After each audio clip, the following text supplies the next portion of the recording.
Hello everybody, and thanks for coming back to another episode of Lunchbucket Leftovers. Today we got a great menu in store for you. We're going to be doing a Italian beef sandwich with a sirloin tip. You can use top round, you can use bottom round. I personally like to use the sirloin tip because I think it's got a really beefy flavor. We're going to make an au jus using some beef broth and some spices that we're going to put together. And on top of that, I've got in store for you guys a special treat in my crunchy smoked bacon and potato salad. You guys are going to want to hang around for this because it's going to be great. I'm going to start with a fresh bed of charcoal and a wax cube to start the fire. Once it gets up to temperature, we'll be ready to put the meat on. I start with surrounding the wax cube with the charcoal. Once the charcoal cube gets lit, I then start to build my fire on the coals around it. Cover up the wax cube, and while that's getting up to temperature, let's go get the meat ready. And so now that the grill is almost up to temperature, let's get the meat seasoned and get it on so that we can get started on smoking.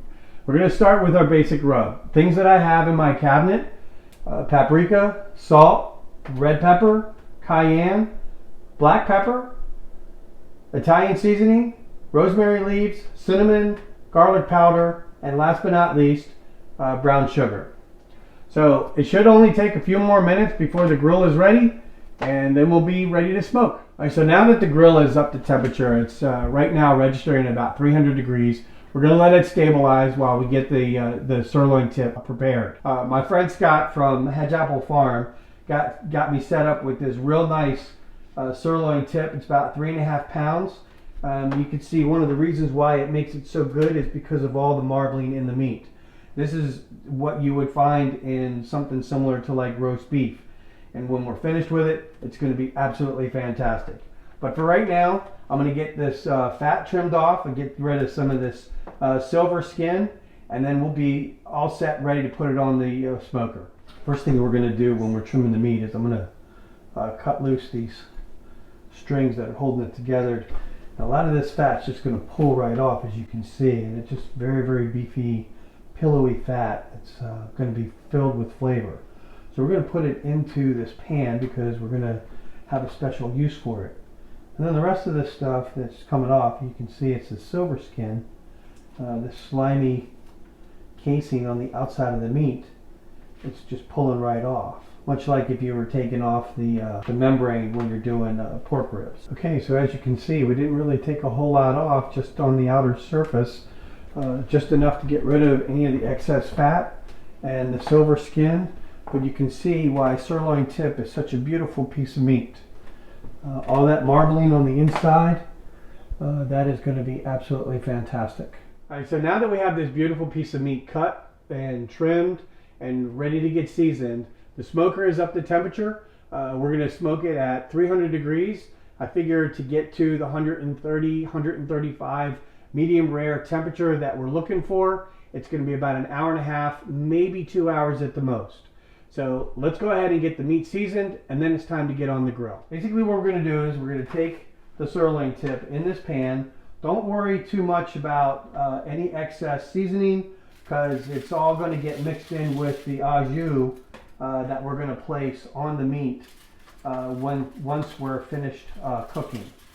All right, so we're just going to get a nice layer on, get it nice and patted down so that the meat has a chance to really take the seasoning. Let's get all the sides, and again, don't worry too much about the excess dripping out, because it's going to mix in with the beef broth that we're going to have underneath the beef, catching all the drippings and mixing in. And I think we're ready to go on the smoker. So now comes the fun part. It's time to start and cook it. So let's recap what we've done so far. We've got our smoker up to about 300 degrees. We've got our beef trimmed and seasoned.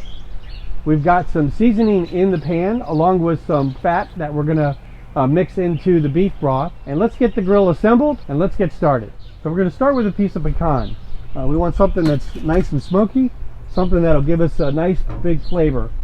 Let's put this on our heat deflector, put in the pan with the seasoning, pour in the broth, and last but not least, the star of the show. Set it right on the center there, and we'll check it in a little while.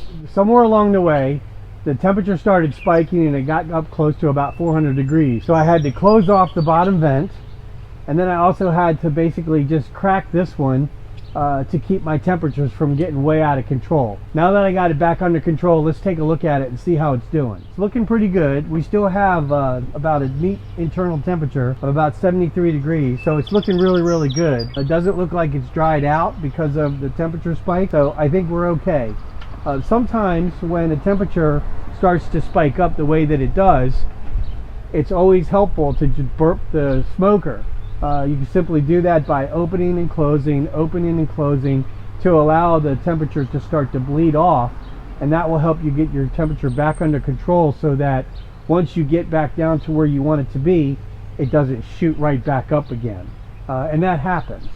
Now that we've got the temperature under control, we're going to be working on our side item, which is going to be our smoked bacon potato salad, and then it's time to get the bacon on the smoker. So I'm going to start with putting on the grate to allow my bacon to sit above the meat. The fat from the bacon will also drip down on top of the meat, so that will help to flavor the beef as well. It'll also add moisture to the meat. So now that the bacon is on the grill, getting all smoked up, it's time for the second part of the main ingredient, the boiled potatoes. We're going to get them soft by boiling them, and then we'll put them out on the grill, get some nice grill marks on them, get some smoke to them. You always want to start out with the cold water because that'll help to cook the potatoes completely throughout instead of starting out with hot water where the outside of the potato will get done first. We'll check for doneness by putting them on a knife and then seeing if the potato slides off the knife. And as soon as it does that, then we know that the potatoes are finished. It's been just under 2 hours and we finally hit 130 degrees. Let's take a look and see how it did. Bacon looks pretty good. It's going to be awesome in the potato salad. The meat looks like it's got a nice crust on the outside. The smell is incredible. It's got the nice smoky note from the hickory. Now that we've pulled the beef off of the smoker, we're going to let it sit for a few minutes.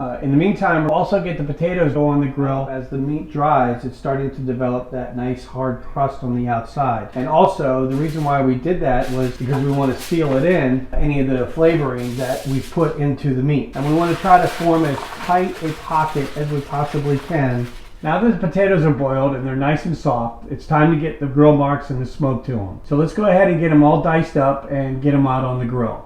We're going to go with rough chop, probably about 1.5 to 2 inch size pieces, just big enough that they're bite-sized, but not so big that you can't chew into them. So let's get some olive oil drizzled onto the potatoes before we take them out onto the smoker. Just a little bit, enough to give it a light coat. Move it around, get them all coated up on all the sides. One of the things that's going to make this dish so good is the fact that the potatoes get crispy on the outside. These potatoes have been on the grill for about 40 minutes and you couldn't have asked for a better color. They look phenomenal. Look how golden brown those are. The grill marks are perfect. Oh, these are awesome. They turned out much better than I had ever anticipated. So let's recap what we've done so far. We've got the sirloin tip completed. We've got the potatoes grilled. We've got the bacon done. Now it's time to put together everything for the potato salad. And we're gonna put all this together. We'll mix in our wet ingredients. It's gonna be 1/3 cup of mayonnaise. We're gonna give it a little dollop of sour cream.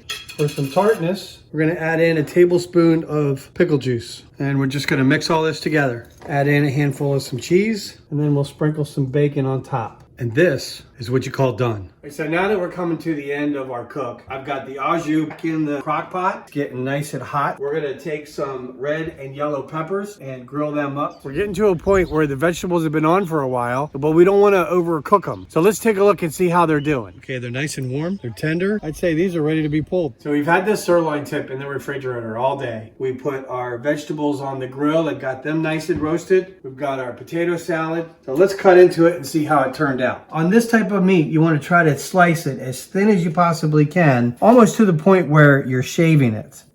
The marbling is really starting to shine through.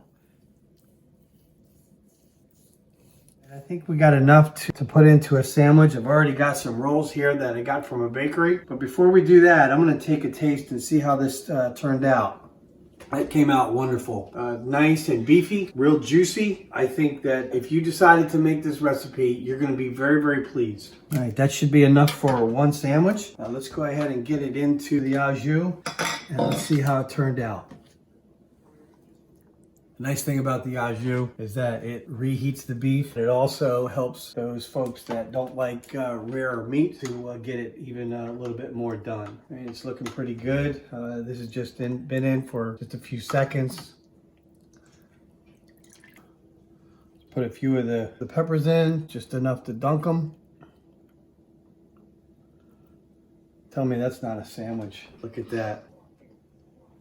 The nice thing about these rolls is that the crust is a little bit on the harder side, so it doesn't get all soggy. Let's try some of this potato salad. Let's give it a taste.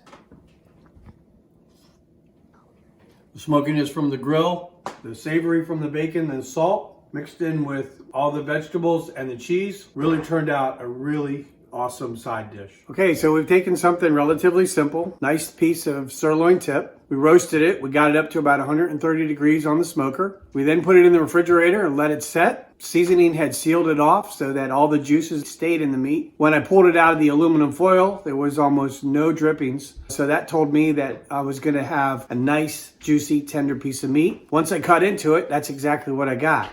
We also made a potato salad using some very, very basic ingredients, some vegetables, some bacon, and we roasted the potatoes on the grill to not only add some smoke flavor to it, but also to get some grill marks to get that overall presentation. Everything came out great. I could tell you that if you were to make this recipe, you would have a lot of people yelling and screaming to make it again because it's that good. If you like what you saw today, I appreciate a like, and definitely, if you would, please subscribe.